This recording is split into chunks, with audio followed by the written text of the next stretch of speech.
Hello there. Welcome to the College Investor Audio Show. So glad you're hanging out with us today as we take a look at another update from the Education Department. They are stopping updating key school data after cutting research arm.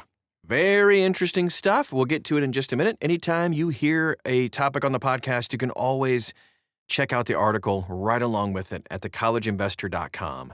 Also, like and follow and all the clicky things you do on social media just by searching for the words The College Investor, and you'll find us. We'd love to get to know you and help you along wherever you are in your money journey.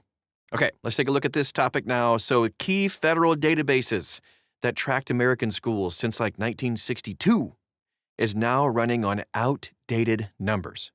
After Education Department gutted their research arm last year, large portions of the Digest of Education Statistics, covering per-student spending, teacher pay, enrollment, student safety, etc., have not been refreshed in more than a year.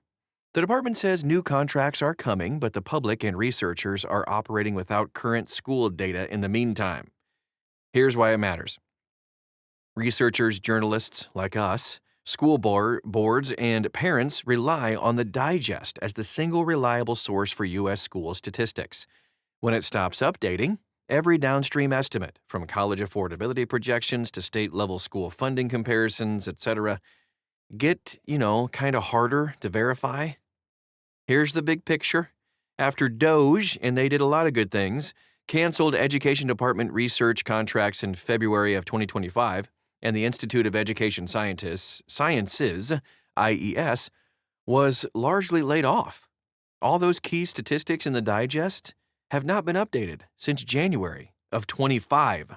The department says a new contract will be awarded before the close of the fiscal year in September 2026. By the numbers, data tables that have not been refreshed since at least January of 25 include these things: per student spending and revenue at public schools, federal funding for education, enrollment among children ages 3 to 5, shares of students in special education, English learner, and gifted and talented programs, student-to-teacher ratios, teacher prep program enrollment, average teacher salary, principal turnover rates, SAT and ACT participation, homicides and suicides in schools, public school disciplinary incidents, and share of recent high school graduates immediately enrolling in college. A lot of stuff and a lot of data. Roughly $300 million in IES funding appropriated by Congress is at risk of going unspent, according to an analysis published by the Hechinger Report. Hey, if I paid my taxes and you did, then should we get a cut of that if it doesn't get spent? Right? The backstory. The federal government has collected school data since 1870, and the Digest launched in 1962. Some tables draw thousands of citations in a single month. Here's how it all connects. For readers tracking the cost of education, the Digest has been the go-to source for verifying inflation-adjusted school spending, college enrollment trends among high school graduates, and teacher pay benchmarks.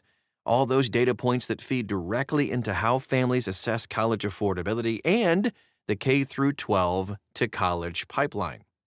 Until federal updates resume, anyone modeling education costs are going to need to stitch together state reports, NEA data, and individual federal reports just to fill that gap. And that is our show for today.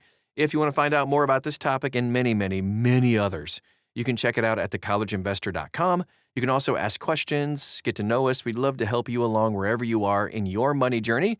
Search for the words The College Investor, and you'll find us all over social media.